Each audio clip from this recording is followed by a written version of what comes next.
probably gonna be doing my 4K governor springs. Finally gonna put those in. First things first, you gotta take the fuel shut off solenoid. See that wire right there? Someone's been in there before. It's supposed to have like a little pin. I'm gonna pull that off. Do the 8mm on the top, pull that off, and then loosen that bolt to the left. If you can see that right in between those two shadows, that one, loosen that, and pull that linkage off. And then cut that wire right there, and then pull the big nut out. All right, so I got that off. And there's this tiny little keyway. You can see that right there. That's underneath this, so be careful not to pull that out. So that bolt goes in there. That little one, then have to pop that keyway back on. But you can see up in there. Now we're clear to cut that. And then that's a 22mm.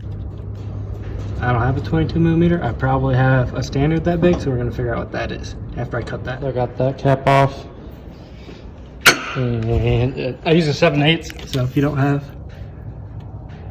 I forgot that the oil comes out on these. Damn it! But yeah, so you're just gonna have a little drip. It's not gonna like pour all over. I mean, it is pouring all over, but you get what I mean. So now we got to rotate the engine over till we see one inside of the governor springs and go to the other. I'm going to use a barring tool. These are specifically for Cummins. I think it's like for all of them actually. Well, like all the B series, so 5.9, 6.7, 8.3. I'm pretty sure. I think the 8.3 is not a B series though. I don't know. Not an expert on Cummins, but it fits a bunch of Cummins. There's a little plug down there. Pop that out. Put the bearing tool in there, and then you can see, maybe, there you go, right in there. Now you can see the whole thing. We'll be able to pull them out. But I bought the tool from Power Driven Diesel. Right there. So you just do this, back them out, have a magnet handy so nothing falls down in the pump. But yeah, here's this little guy. Damn it, I want to focus.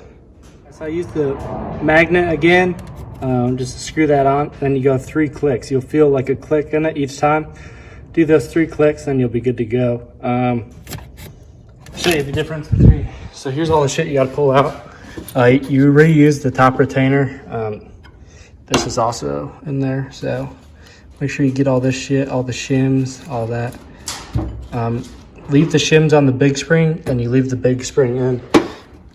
And then these are the new ones. You can feel how much stiffer they are. Not only that, and they're brand new. So you can see it compress, and can't really compress that one with my fingers. But that one's in, so 3 clicks, and then I gotta rotate it 180.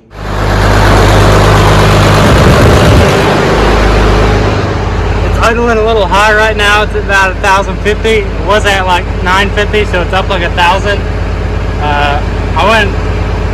So it was 3 clicks in, and I went 4 clicks just to differentiate, to make sure I was doing the right group of springs. That makes sense. I'll explain it more, but when it's not idling, you probably can't even hear me. But yeah.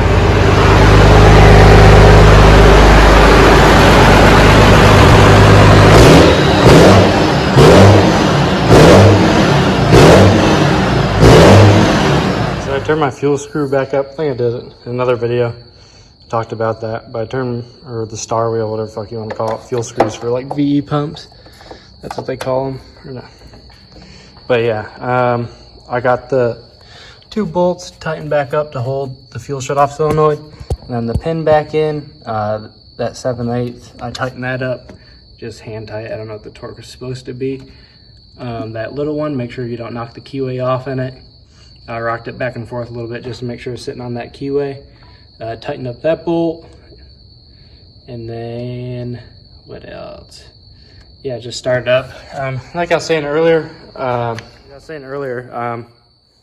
hopefully you can hear me in that video, but the tach, it's usually at like 900, 950, and then it was up to 1,050. So it went up 1,000 RPM. I was saying that it usually goes up 50 RPM.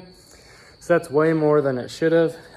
Maybe the shim isn't just set right or something like that, but that's where we're at with that. I'm gonna start it up with the fuel screw, go down the road, see how it is, and then it's kind of hard to video it.